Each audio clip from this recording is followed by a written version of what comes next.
En octubre de 1985, Françoise Sagan y el presidente francés François Mitterrand visitan la ciudad de Bogotá, pero esta mujer enferma. Es probable que no haya sufrido un desmayo causado por una tristeza atípica, pero luego de un tiempo de reposo regresaría a su país natal y se quedaría su recuerdo con nosotros.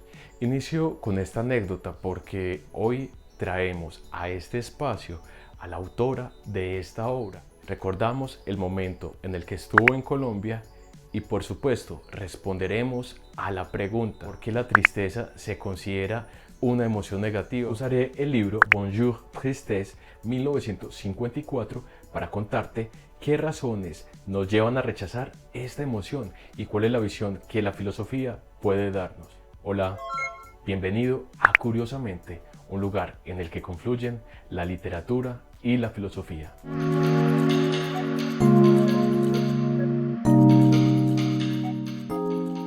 Françoise Sagan es el seudónimo de Françoise Coiré, quien se hizo célebre con su primera novela Bonjour Tristesse o Buenos días Tristeza. Este libro tendrá un éxito inmediato y será publicado por Julliard en 1954 cuando ella solamente tenía 18 años. Obtiene el Prix de Critique y François Mauriac, quien dirá que el premio le fue dado a un encantador pequeño monstruo de 18 años cuyo mérito literario se expone desde la primera página. Además, la novela inicia con un extracto del poema La vida inmediata de Paul Éluard. Bonjour también se convirtió en 1954 en la marca de la autora, quien escribía artículos sobre el sur de Italia para la revista Elle.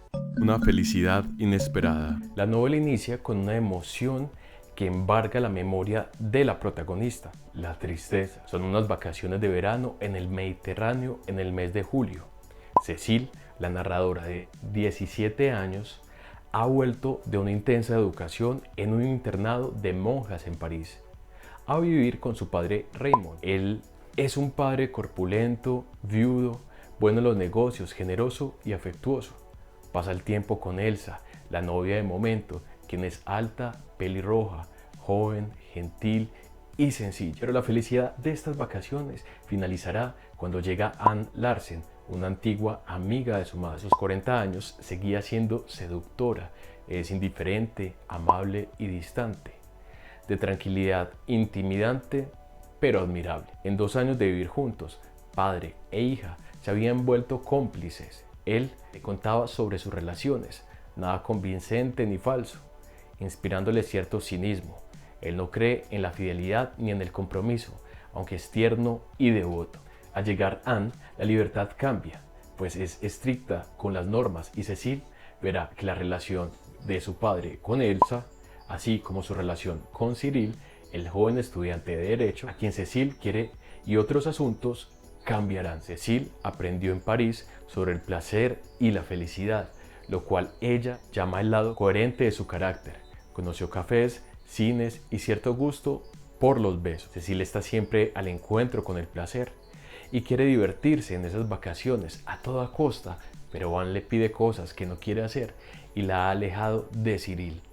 Ella cree que el amor es una emoción súbita ante una cara, un gesto, un beso, instantes embelesados, sin coherencia. Anne cuestiona esta forma de ver las cosas. El mar, la playa, el sol y el calor intensificarán el drama en el que un seductor y una chica mundana y una mujer seria estarán involucrados. Un día Raymond se pierde con Anne y regresa de Cannes a vivir sin Elsa. El rostro de una nueva felicidad, confirmación de un éxito, corroboraba que habían tenido una noche de amor. Una idea está gestándose. La felicidad haría que ellos planearan casarse o que lo hicieran por miedo a la soledad. La vitalidad de Raymond era atractiva y Anne parecía una entidad segura, elegante e inteligente. Pero Cécile no entendía por qué se casarían, pues su padre no creía en ese tipo de fantasías y el matrimonio le parecía una idea burguesa. Les gustaba más una vida bohemia, sin convencionalismos sociales. Al pensar en el amor, Cécile recordaba el sabor de los besos de Cyril, la cercanía de su cuerpo y las olas sobre la arena. Ella estaba ideando la forma de poner límites a Anne. Le impedía amarse a sí misma. Se reprochaba y se arrepentía, pero había que hacer algo. Al ser tan estricta con las normas, Anne amenazaba la relación de padre e hija. Cecile extraña su vida anterior. El enojo lo ha desencadenado el calor, el estudio del pensamiento de Bergson y la ausencia de Cyril. Aunque pudiera ser un amor incestuoso por mi padre o una pasión malsana por Anne. Lo que desataba una indisposición permanente con la intrusa. Encontrará Cecile la forma de que Elsa regrese a vivir con ellos. ¿Qué diría la filosofía?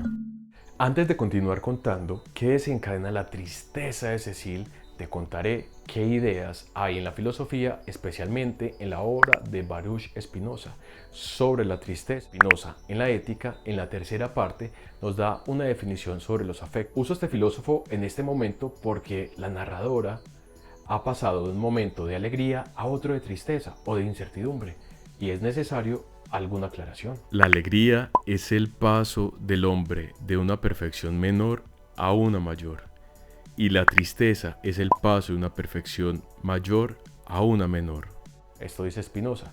Estas emociones son un paso, un transitar, un llegar al que el ser humano puede desarrollarse. Ambas son pasiones, afecciones que nacen, son una diferente cara de una misma pasión. Para él, la tristeza es el acto en que se pasa de una perfección menor en la que la potencia del hombre, es decir, la de Cecile, disminuye o es reprimida. La alegría, la tristeza y el deseo son afectos primarios. Estos nos ayudan a perseverar en nuestro ser. El deseo como primer afecto. La misma esencia del hombre en cuanto que se concibe determinada por cualquier afección suya a hacer algo. Es el apetito que contiene conciencia de sí mismo, determina a actuar para la conservación. Hasta aquí Spinoza. Con lo anterior, les quiero decir que el deseo de Cecile era permanecer en un estado que no cambiara. Pero Anne, al entrar inesperadamente en su vida, amenaza sus afectos y su conservación. ¿Qué hará Cecile para defenderse y provocar una tristeza o una perfección menor? Un plan macabro. Cecile no evalúa su comportamiento. A ratos es alegre y alocada, luego triste y desorientada. Intimida la poca importancia que Anne le daba a las cosas, así como su habilidad y frialdad.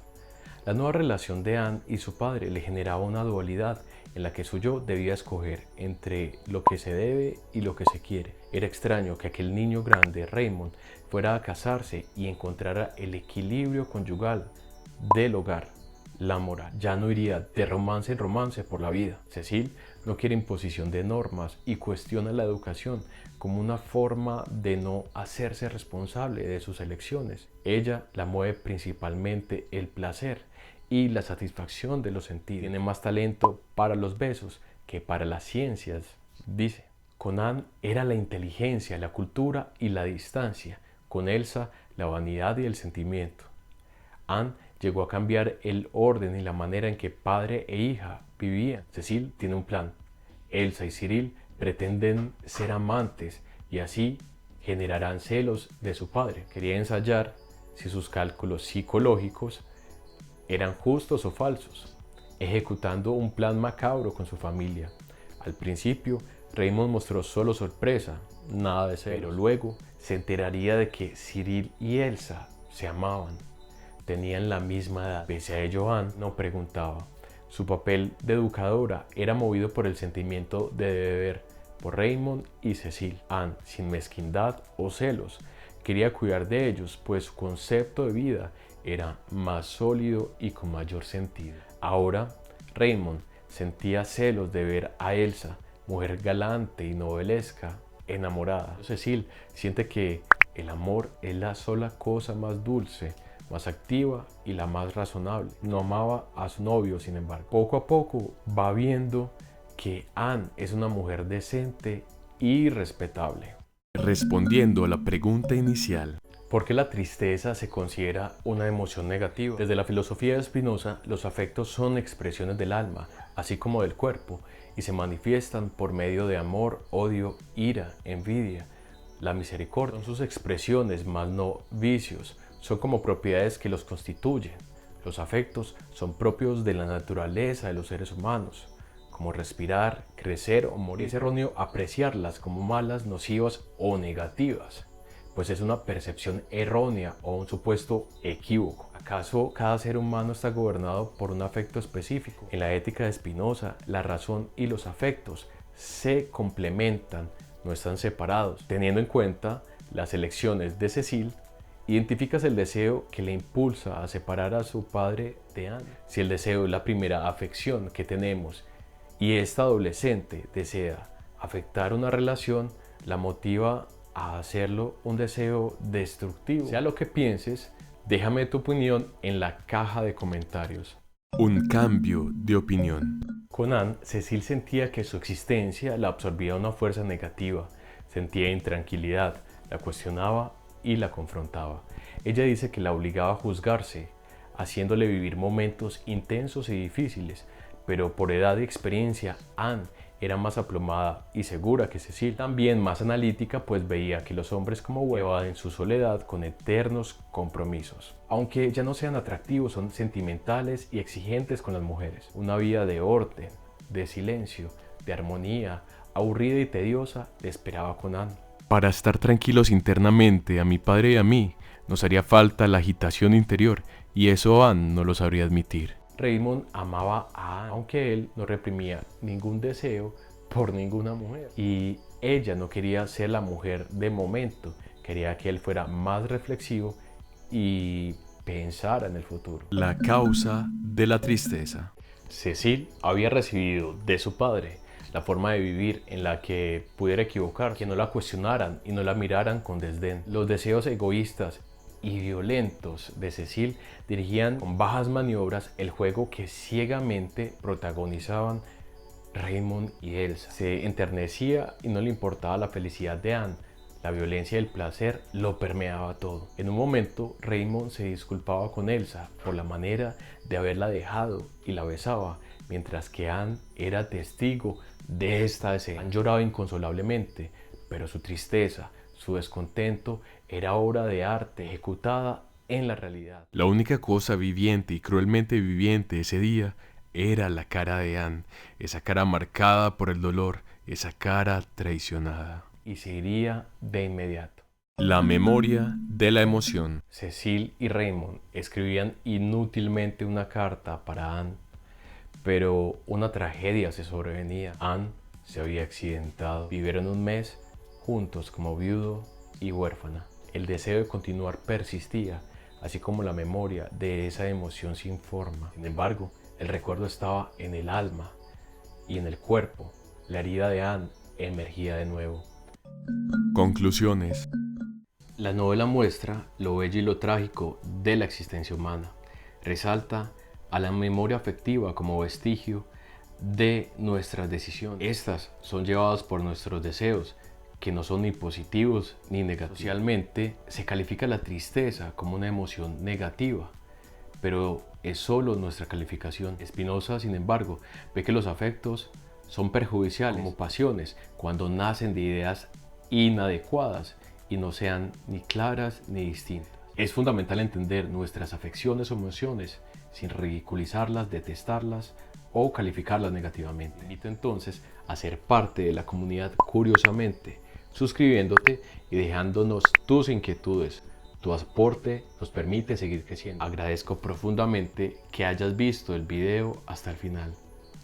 Chao y que estés bien.